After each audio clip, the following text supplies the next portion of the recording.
రాష్ట్రంలో 3 ఎమ్మెల్సీ స్థానాలకు నామినేషన్ల గడువు ముగిసింది. ఆఖరి రోజు 3 సెగ్మెంట్లలో భారీగా నామినేషన్లు దాఖలయ్యాయి. చివరి రోజు Karimnagar, Adilabad, Medak, Nizamabad graduate teachers MLC స్థానానికి 59 నామినేషన్లు వచ్చాయి. నల్గొండ, ఖమ్మం, వరంగల్ టీచర్ ఎమ్మెల్సీకి 23 మంది బరిలో నిలిచారు.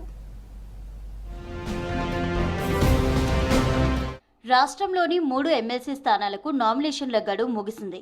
ఆఖరి రోజు అభ్యర్థులు భారీగా నామినేషన్లు దాఖలు చేశారు. 3 సెగ్మెంట్లకు 140 మంది అభ్యర్థులు నామినేషన్లు దాఖలు చేశారు.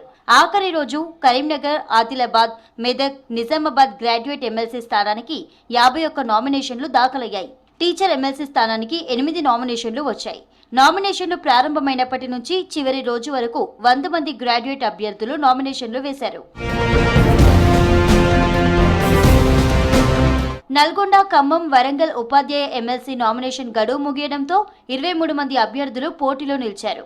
నల్గొండ, ఖమ్మం, వరంగల్ టీచర్ ఎమ్మెల్సీ ఎన్నికల రిటర్నింగ్ అధికారిగా నల్గొండ కలెక్టర్ ఇలా త్రిపాఠి సమక్షంలో అభ్యర్థులు నామినేషన్లు వేశారు. గత 3 రోజుల నుంచి దాఖలైన నామినేషన్లతో కలిపి ఓవరాల్ గా డేటాను ప్రభుత్వం ఇంకా రిలీజ్ చేయాల్సింది.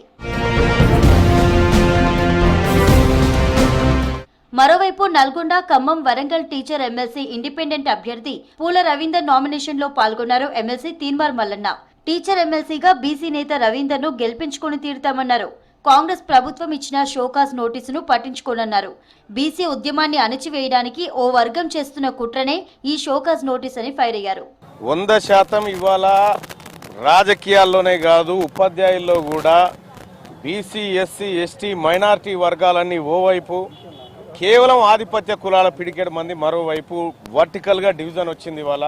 కాబట్టి స్పష్టంగా ఈ రాబోతున్నటువంటి వరంగల్, నల్గొండ, ఖమ్మం పట్టభద్రుల మన టీచర్ ఎమ్మెల్సీ ఏదైతే ఉందో, టీచర్ ఎమ్మెల్సీలో మా వాళ్ళు, మా బీసీ బిడ్డలు ప్రధానంగా పోటీ చేస్తూ ఉన్నారు. వాళ్ళు 100% గెలవబోతా ఉన్నారు. ఫిబ్రవరి 3న నామినేషన్ల దాఖలు మొదలైంది. ఈ నెల 13 వరకు నామినేషన్ల విత్డ్రాకు ఛాన్స్ ఇచ్చారు. ఈ నెల 27న ఉదయం 8 గంటల నుంచి సాయంత్రం 4 గంటల వరకు ఎమ్మెల్సీ ఎన్నికల పోలింగ్ జరగనుంది. ఇక మార్చి 3న రిజల్ట్స్ అనౌన్స్ చేయనున్నారు.